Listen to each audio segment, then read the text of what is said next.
வணக்கம். ஸ்ரீ ரியாலிட்டிஸ் சீனிவாசன். நாம் இப்போ பார்ப்பது Ayanambakkam royal city CMD approved லேஅவுட்டில் 2435 சதுரடி 60 அடி ரோடில் இந்த மனை உள்ளது.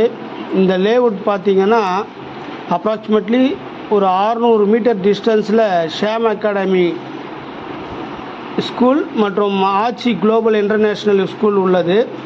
இன்னும் சில பள்ளிகளும் இங்கே நியர்பை உள்ளது. Apollo hospital Poonamallee road approximately ஒரு 1.5 கிலோமீட்டர் டிஸ்டன்ஸில் இருக்கும். இந்த பிளாட் இப்போ சிஎம்டி அப்ரூவ்டு. நிறைய வீடு இருக்குது. உடனே வீடு கட்டி குடியேறலாம். விருப்பம் உள்ளவர்கள் மேலே உள்ள எண்ணில் தொடர்பு கொள்ளவும். நன்றி.